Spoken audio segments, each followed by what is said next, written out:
CNN Chile y 3xI presentan Pares Impares.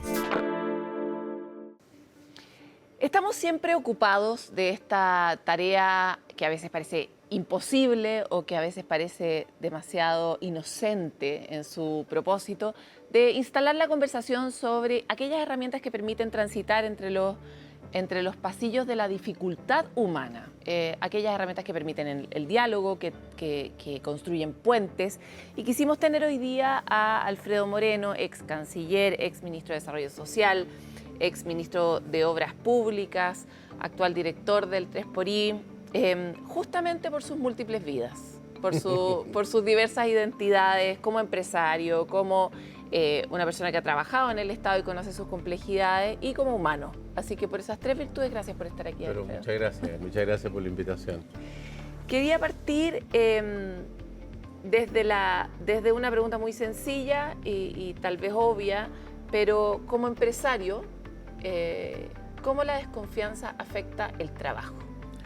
Bueno, enormemente. Las empresas son poder organizar un grupo de personas y ponerlos a todos a trabajar en una tarea, pero donde lo que vale es el equipo, donde lo que vale es que todas esas personas estén alineadas, trabajen sin dedicarse a los conflictos, sino que en cumplir esa tarea tienen que además tener buenas relaciones y poder concordar con las comunidades, con los proveedores, con todo ese mundo que está alrededor, con sus clientes. Y por lo tanto la confianza es vital. No todo se puede poner en un contrato, no todo puede estar en una norma.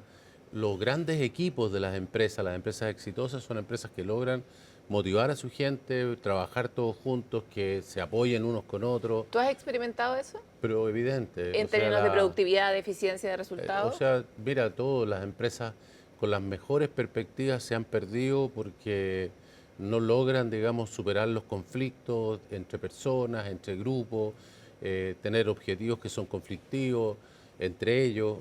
Y en cambio, empresas que a lo mejor uno pensaba que no tenían tantas posibilidades, simplemente resolviendo los conflictos, han logrado dar un salto adelante enorme y salir siendo empresas extremadamente exitosas. Te pregunto esto porque leí en una entrevista que diste hace poco esta reflexión en torno a la confianza, no como una cuestión blanda, sino como una infraestructura crítica para poder avanzar, ¿no? O crecer, que es uno de los propósitos que tiene el país, o dialogar, que es otro de los propósitos que tiene. Y sin embargo no le damos ese rol a la confianza, el de infraestructura. Yo creo que no nos damos cuenta de que esto es lo que permite que, digamos, la vida humana funcione y la sociedad funcione. Comentaba con alguien recién, uno puede manejar en la calle porque tiene confianza que los otros van a respetar la luz roja y uno puede pasar cuando le tocó luz verde a uno. Y así en todo, ¿no? Si no, imagínate, tendríamos que parar en todas las esquinas, mirar qué es lo que va a hacer otro, no sabríamos cómo reaccionar. Esto pasa en absolutamente todas las cosas de la vida. Y la sociedad requiere poder tener confianza para poder juntos enfrentar los desafíos que tenemos. La polarización, que es como el antítesis de eso, yo le tengo confianza solamente a los que están en mi grupo y le asigno todos los males del mundo a los que están al otro lado, y cualquier cosa que me proponga me parece que me está engañando, que no me va a cumplir, que es una manera de perjudicarme, de agredirme. Y por lo tanto yo me defiendo y por lo tanto también soy agresivo respecto de ello. Eso lleva solamente a costo y a detención y a no poder progresar. Vamos a tu escala humana. Todos alguna vez fuimos menos sabios, más inexpertos, todos alguna vez y muchas nos hemos equivocado. Y quisiera conocer un poco cuándo te hicieron así a ti clic en el interior la idea de que los prejuicios te limitaban. En esa misma entrevista tú reflexionabas sobre cómo los prejuicios nos perjudican, pero en algún momento te debes haber dado cuenta de cuánto te costaban. Mira, yo no sabría decir, pero uno siempre es resultado de su vida, ¿no? Yo tenía una madre que era muy abierta con todo el mundo, independiente de su origen social, si eran de un lado o del otro, si eran de un lado político o de otro.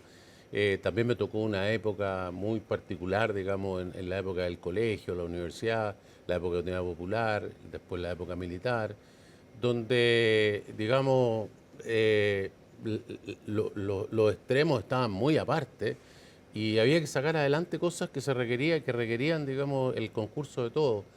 Y después la vida, en la política, me tocaron estos 3 ministerios que tú mencionabas, 8 años.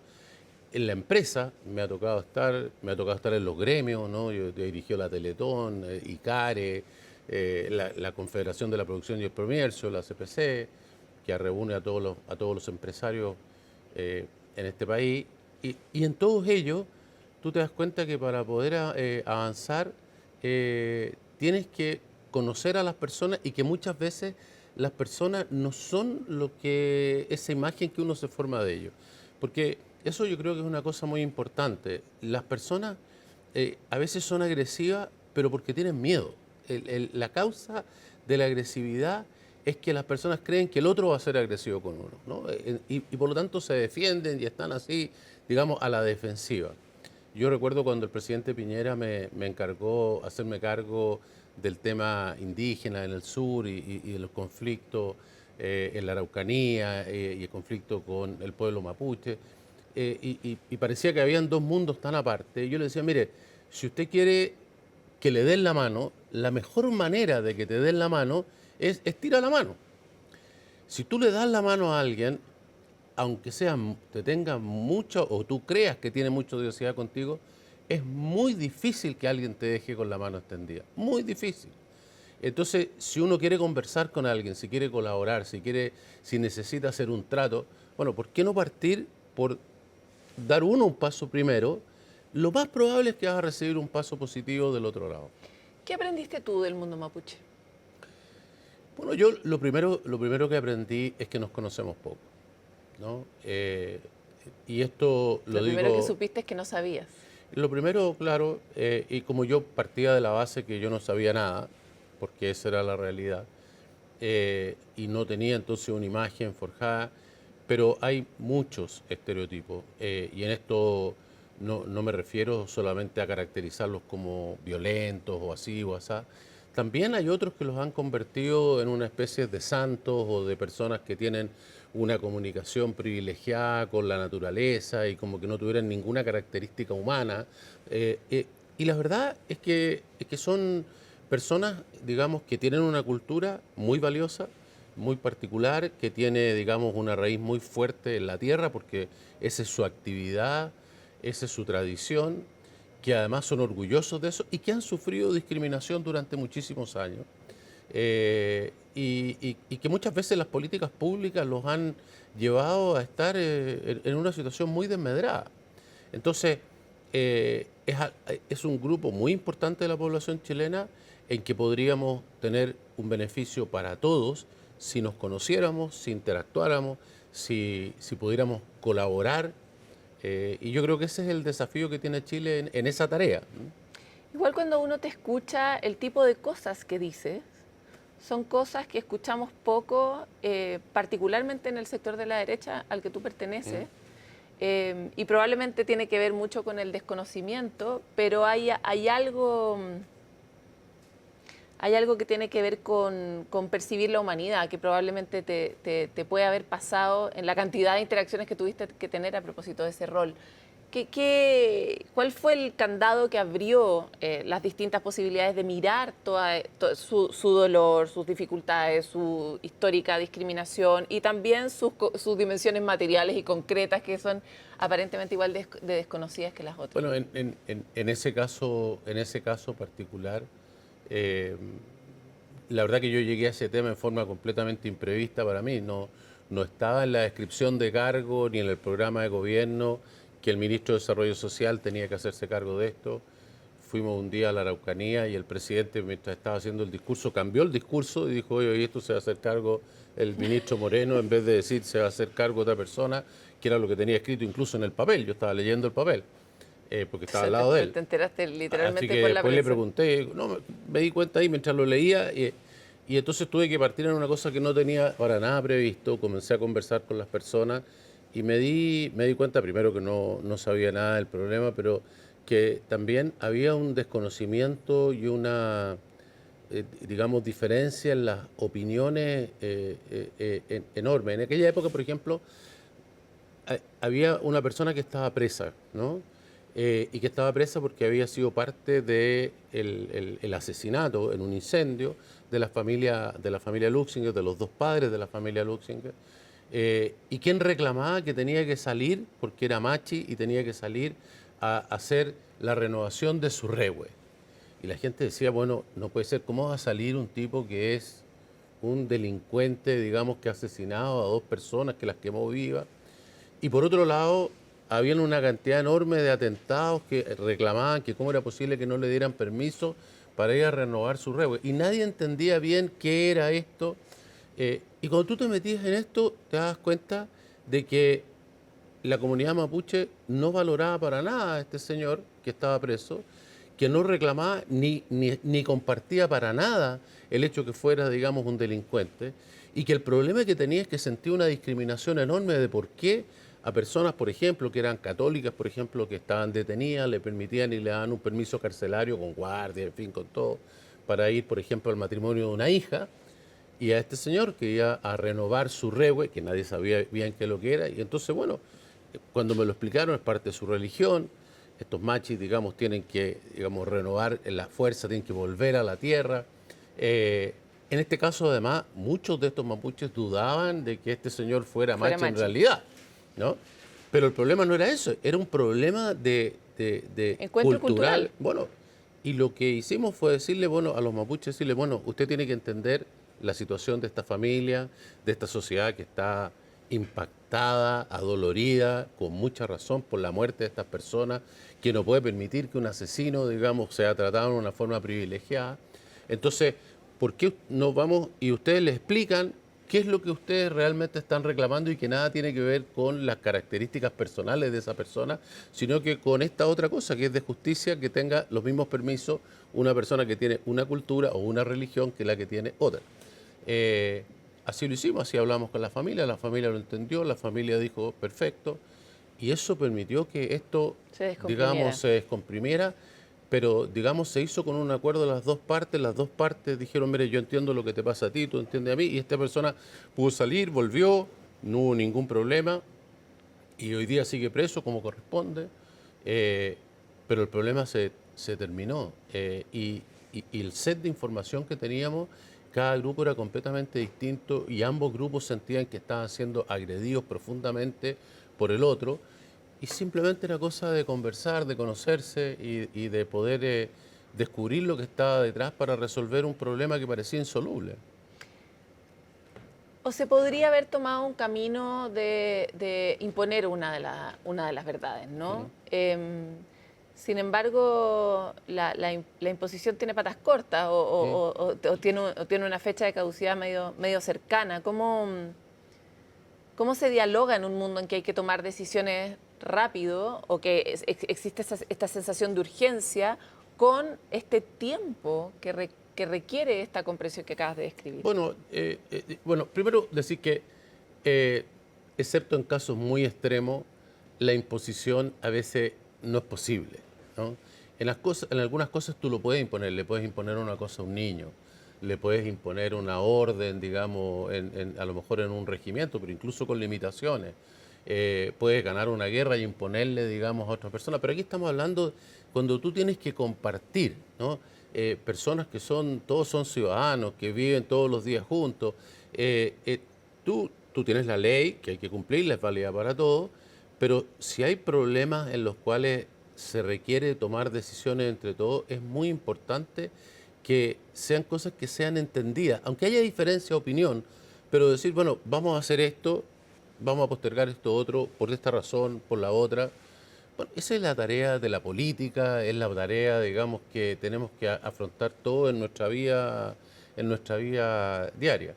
Respecto del tiempo, bueno, eso sí, no tengo una solución, porque efectivamente una orden y una imposición es inmediata, puede no tener los mejores resultados a veces, pero el otro sí requiere tiempo, requiere de darse el trabajo de poder, digamos, entender lo que piensa la otra parte, buscar las mejores soluciones.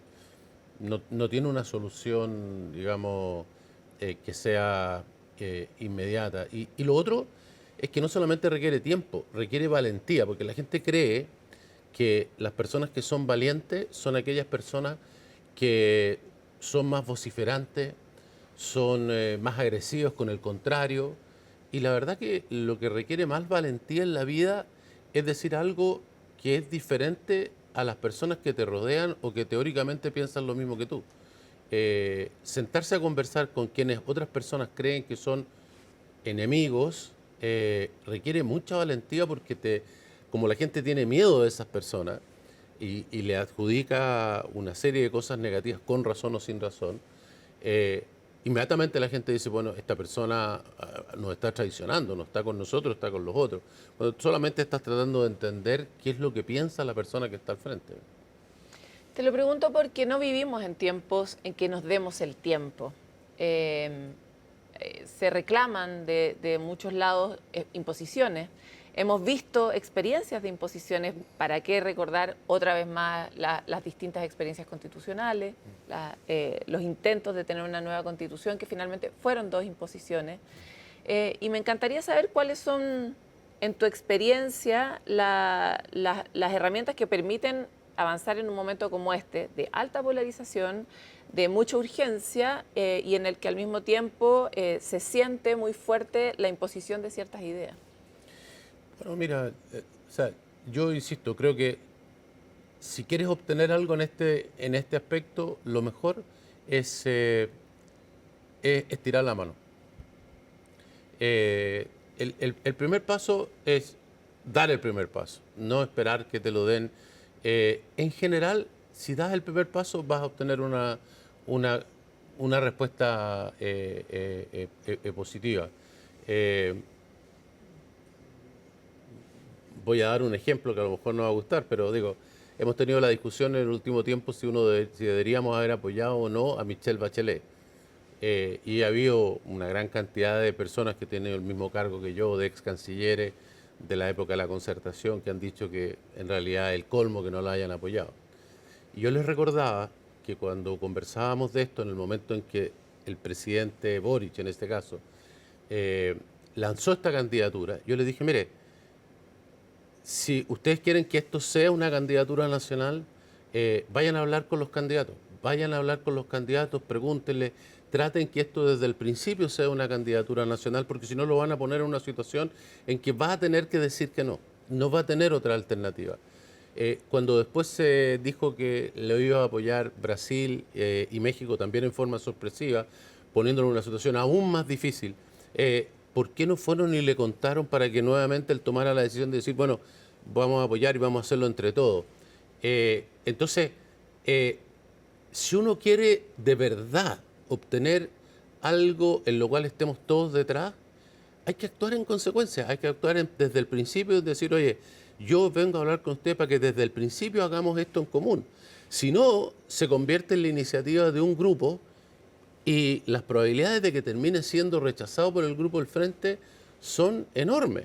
Yo no estoy diciendo si esto es bueno, si esto es malo la candidatura. Solamente me refiero al procedimiento para obtener un resultado. Si uno quiere tener una cosa que sea, por ejemplo, un proyecto nacional, en lo que sea, bueno, partamos desde el principio haciéndolo así, convoquemos a todas las personas, hagamos esto de una manera en la cual todos sientan que están participando. Te doy otro ejemplo. Me tocó hacer el código de agua, cambiarlo. Era un problema pero gigante, porque habían personas que decían, mire, el agua es de todos los chilenos, no puede tener derechos privados, no puede ser que se le concedan los derechos de agua a una persona y no a otra, y eso es como privatizar una cosa que es nacional. Y otros que decían, mire, si no hay derechos de agua, no hay inversión, no hay nada, porque si yo no tengo seguridad de que voy a tener agua, no puedo hacer nada.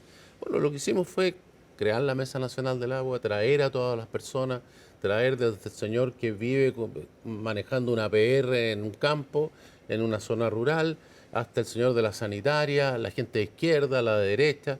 Estudiamos cada punto, cada cosa, y después de como un año de trabajo, requiere tiempo, nos dimos cuenta de que en realidad pensábamos todo lo mismo. Cambiamos el código de agua, se aprobó por unanimidad los cambios, nunca más nadie discutió sobre el tema, o por lo menos no un tema de gran discusión como era en su momento.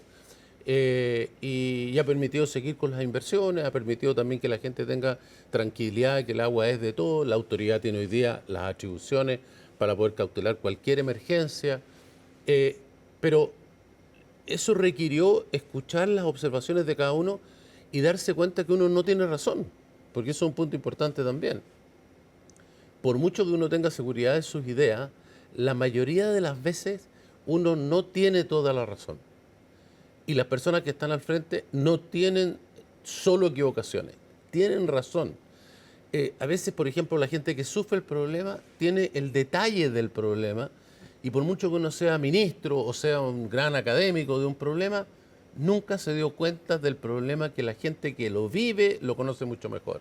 Y a lo mejor la gente que lo vive no se ha dado cuenta que esto es parte de un engranaje mayor, que a lo mejor hay que mirarlo de otro punto de vista, como lo puede saber a lo mejor un académico. Hay que juntar esos talentos, pero para eso hay que decirlo, oye, trabajemos juntos, escuchémonos un poco, veamos cuál es el problema y busquémosle una solución. En el tema indígena, por ejemplo, me tocó presidir la comisión respecto de ese tema. Juntamos 8 personas, más diferentes es imposible, mapuches, no mapuches, izquierda, derecha. Llegamos a un acuerdo prácticamente completo respecto de todo, 2 años de trabajo, está ahí lo que hay que hacer, pero no es que nos impusimos una cosa. Yo pienso que eso no era lo que yo pensaba originalmente en algunas cosas, obviamente no era lo que pensaban otras personas en ese momento, pero aprendimos, escuchamos a mucha gente, no solo entre nosotros, 5.000 personas pasaron por la comisión, y, y logramos, digamos, algo que nos dimos cuenta que no eran tantas las diferencias. Y sin embargo, esas cosas como que finalmente se convirtieron también en el centro de una polémica, cuesta instalarlas como un activo y como un capital. Y habiendo tenido todas estas distintas experiencias y trayectoria en el mundo del encuentro, ¿cómo estás viviendo este momento? Bueno, yo pienso que hay, digamos, ¿cómo decir? Muchas cosas. Un ejemplo es lo que estábamos mencionando respecto al tema indígena, pero hay otros, ¿no? En que se requiere valentía,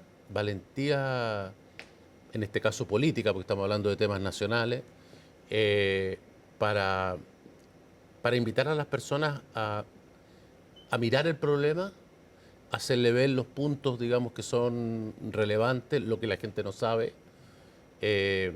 y hacer propuestas que permitan avanzar, pero que requiere chocar contra las creencias que están establecidas en las personas, que sin conocer mucho del tema, simplemente le adjudican ciertas condiciones. Entonces, bueno, lo que la política tiene que lograr, y pienso que en Chile lo necesitamos mucho. Hemos ido de un extremo a otro, hemos pasado por los procesos constitucionales, pasamos por el estallido social. Chile no se merece eso. Chile se merece, digamos, aprovechar las tremendas oportunidades que tenemos. Estamos en una situación internacional, dejemos a un lado la guerra, pero mirando el contexto mucho más amplio, donde todas las cosas que hacemos tienen un valor enorme, el cobre, el litio. Somos capaces, antes dependíamos del petróleo, hoy día la mitad de las generaciones es renovable, tenemos capacidad solar, en fin. O sea, una condición que Chile no ha tenido probablemente en toda su historia. Y Chile hoy día debería estar teniendo un desempeño fabuloso, y lo podemos lograr si despejamos las trabas que tenemos entre nosotros. Y por lo tanto, ¿cuál es el deber hoy día? Porque algo que aparece mucho cuando uno revisa estudios de distintos orígenes es que la polarización más extrema ocurre mucho más en la élite. O sea, las personas que toman las decisiones, las personas que están en el poder, parecen estar más polarizadas en términos concretos que las personas que están como viviendo, digamos, en ese mismo país. ¿Cuáles son las tareas de los grandes líderes hoy día a propósito de lo que estás planteando? Bueno, yo no estoy tan seguro de esa descripción, ¿eh? Yo creo que hay también llamémoslo los sectores populares o más masivos, también algunos grupos que son muy polarizados y a veces por falta de información o porque la única información proviene de las redes sociales. Es muy fácil que esos grupos se polaricen, se pongan muy agresivos y creo que parte de eso explica parte de lo que hemos vivido en los últimos años. En lo que refiere a lo que tú señalas de las élites, yo siempre he pensado que las personas que más tienen, y no me refiero solamente a que más tienen económicamente, sino que ya sea económicamente, pero también influencia, educacionalmente, que han tenido la posibilidad de estudiar, de tener una red, digamos, que les permite entender mejor el mundo, tener la capacidad de poder relacionarse con otras personas que también tienen influencia, en fin. Eso te da también una responsabilidad, ¿no? Hay una responsabilidad con uno mismo, de sacar adelante tus capacidades, lograr lo que puedes lograr. Hay una responsabilidad con tu familia, en fin. Pero hay una responsabilidad también con el país, porque el que nos permite a todos obtener lo que obtenemos en la vida, también es el país que nos da las reglas, que nos permite tener fuerzas armadas que nos cautelan, policías que cuidan nuestra seguridad. Ya hablábamos antes de las reglas del tránsito, ¿no es cierto?, que nos dan un lugar donde podemos convivir, vivir, progresar, sacar adelante lo que son, digamos, nuestros objetivos, nuestros sueños. Bueno, también uno tiene una responsabilidad con esa sociedad, particularmente con aquellos que no se pueden valer por sí mismos. Y en eso, en este caso, de lo que estábamos hablando, como uno de los graves problemas que tenemos es esta polarización que no es la confrontación de ideas, porque eso está muy bien, sino que esto de adjudicarle a las personas como que son enemigos, con los cuales no podemos discutir las ideas y ver de qué manera, digamos, tomamos resoluciones que pueden ser más para acá o más para allá. Yo creo que esas personas que tienen estas condiciones tienen obviamente también una mayor responsabilidad. Ya tenemos que ir cerrando, pero me encantaría, si tuvieras el ejercicio experimental de elegir ciertos puntos donde uno pudiera mejorar realmente la vida de las personas en estos términos. Chile tiene muchas necesidades urgentes de vivienda, de salud, de la infancia, la educación, etcétera. ¿Cuál sería para ti una prioritaria? A ver, para mí hay algunas. En primer lugar, yo creo que tenemos que volver a hablar de la pobreza y de las personas más débiles. Se nos olvidaron. De hace mucho tiempo que los grupos organizados pasaron, que no digo que estén mal y que no hay que preocuparse, pero pasaron a ser más prioridad que las personas que, digamos, son los más pobres, las personas que tienen discapacidad, las personas que en el fondo no pueden resolver los problemas por sí mismos. El Ministerio de Desarrollo Social tiene una tremenda labor en eso, pero hay un amplio espectro y sin embargo las discusiones en el país se refieren más a otras cosas, ¿no? Que, insisto, no es que no sean importantes, son importantes, pero esa gente tiene una posibilidad de buscarle soluciones. Estas otras personas no tienen, ¿no? Las personas que viven en la calle, las personas que están solas, las que viven en los asilos. Esas personas no, los niños han sido olvidados, ¿no? ¿Para qué decir? Los niños que viven hoy día en los lugares, digamos, de mejor niñez. Yo mismo me tocó cambiar la ley, pero siento que nos falta mucho, ¿no?, para que esos niños tengan la misma oportunidad que los niños que sí tienen una familia. Así que yo creo que eso, y yo creo que tenemos una oportunidad hoy día de volver a poner el eje en aquellos que más lo necesitan. Segundo, creo que está lo que estábamos conversando recién.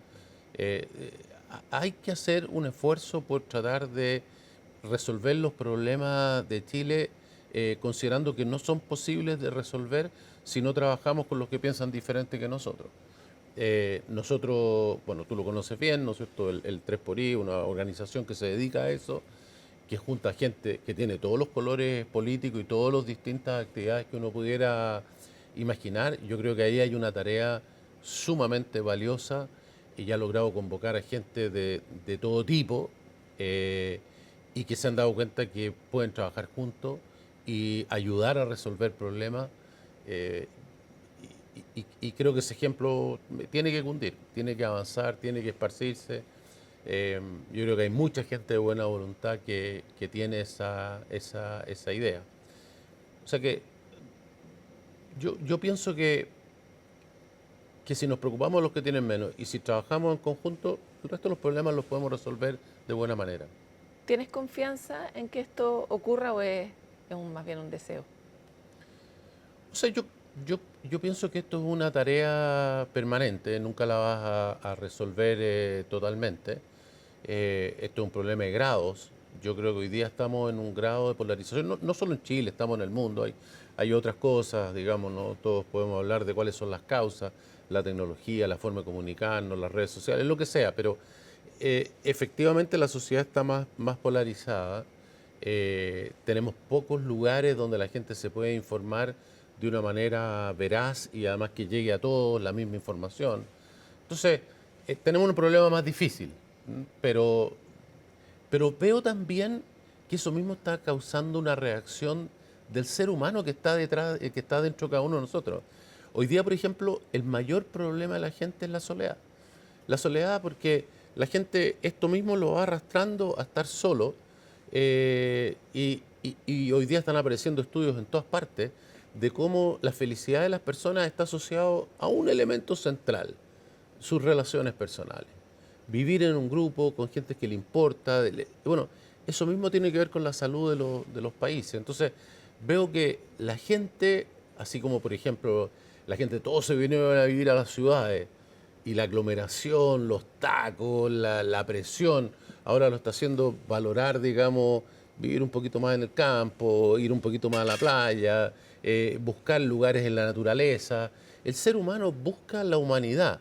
Yo creo que en esto la fuerza que permite buscar soluciones es la fuerza de la humanidad que está dentro de cada uno de nosotros, que busca volver a lo que el ser humano busca, que es vivir en una comunidad y resolver los problemas en común. ¿Es ese tu antídoto? Sí, bueno, yo soy un enamorado del campo, si esa es la pregunta, pero digamos, yo creo que... No, me refiero a las relaciones. ¿Cuál es tu antídoto para vivir en estos tiempos? Bueno, el de todos los seres humanos. O sea, las relaciones humanas son lo que permiten la felicidad de las personas. Nos pasamos dedicados al trabajo, a esto, a lo otro, y al final del camino te das cuenta que llegáis a la edad que uno tiene y al final lo único que importa es lo otro. Te quiero agradecer por esta conversación. No, a ti, gracias por la invitación. Nosotros traemos muchas experiencias y miradas, por supuesto, cuando alguien ha tenido muchas vidas, lo que ha aprendido en un lugar y en el otro termina siendo una buena síntesis, esos mínimos comunes que permiten buscar un camino o orientar la ruta. El momento político de nuestro país es álgido, se ve muy difícil, sobre todo mientras más vemos las noticias, y por lo mismo estas distintas herramientas y antídotos podrían ser útiles para avanzar mejor. Vamos a una pausa y volvemos con más. Pares Impares fue presentado por CNN Chile y 3xI.